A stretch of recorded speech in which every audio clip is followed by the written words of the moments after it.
अभी बिहार चुनाव में जमकर बीजेपी उम्मीदवारों के पक्ष में प्रचार कर रहे हैं। आज उन्होंने पटना जिले के दीघा विधानसभा क्षेत्र में आयोजित जनसभा को संबोधित किया और एनडीए सरकार की उपलब्धियां गिनाई।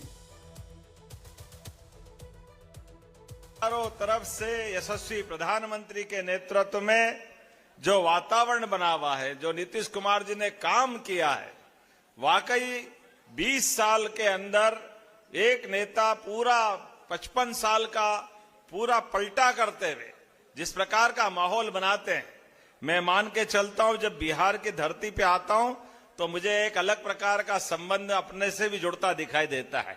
बिहार गया जी में हमारी भी कुल देवी है, इसलिए बिहार से मेरा एक विशेष रिश्ता है, अलग प्रकार का रिश्ता भी।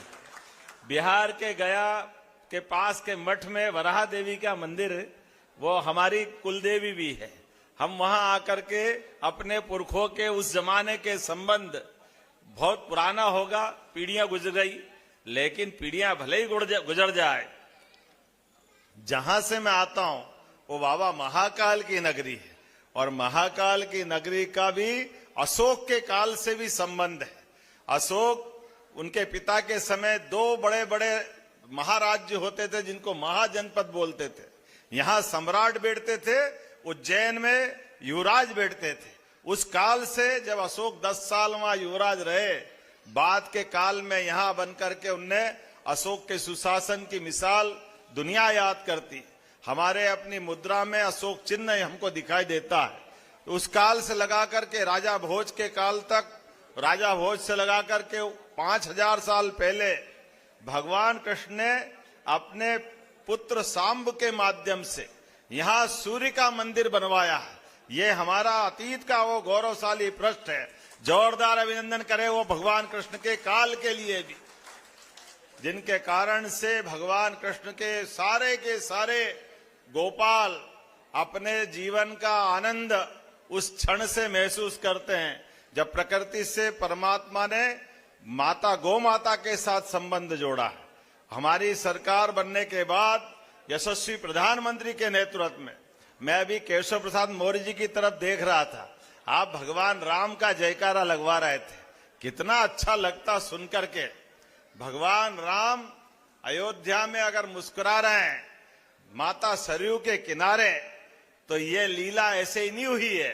सुप्रीम कोर्ट ने तो 3 तलाक के मामले में भी फैसला दिया था, लेकिन क्या हुआ, कांग्रेस ने पूरा फैसला बदल दिया, सुप्रीम कोर्ट का निर्णय धरा रह गया। लेकिन अब 56 इंच वाले की सरकार है, यशस्वी प्रधानमंत्री नरेंद्र मोदी जी की सरकार है। जोरदार अभिनंदन मोदी जी के लिए भी करिए, जिनके कारण से सुप्रीम कोर्ट का फैसला होता है। और बिहार वालों को भी धन्यवाद देता हूं। बिहार सहित पूरे देश में फैसले के साथ चींटी भी नहीं मरती है और भगवान राम के धाम का धूमधाम से भूमि पूजन होता, आनंद आता। यह है सरकार चलाने के तरीके, यह है भावना। और लेकिन भगवान की कृपा है, भगवान राम भी मुस्कुरा रहे हैं। और यशस्वी प्रधानमंत्री के नेतृत्व में 2022 में बाबा महाकाल के महालोक का भी लोकार्पण हुआ। एक बार बाबा महाकाल की जयकारा लगाए, महाकाल महाराज की। महाकाल की धरती से मैं वहीं से विधायक और विधानसभा होने के नाते से हमने माननीय प्रधानमंत्री जी से निवेदन किया कि मंदिर तो 250 साल पुराना है, लेकिन आपके आशीर्वाद से हमारी सनातन संस्कृति फिर जीवंत करने की जरूरत है। इसलिए बाबा महाकाल का महालोक भी बना।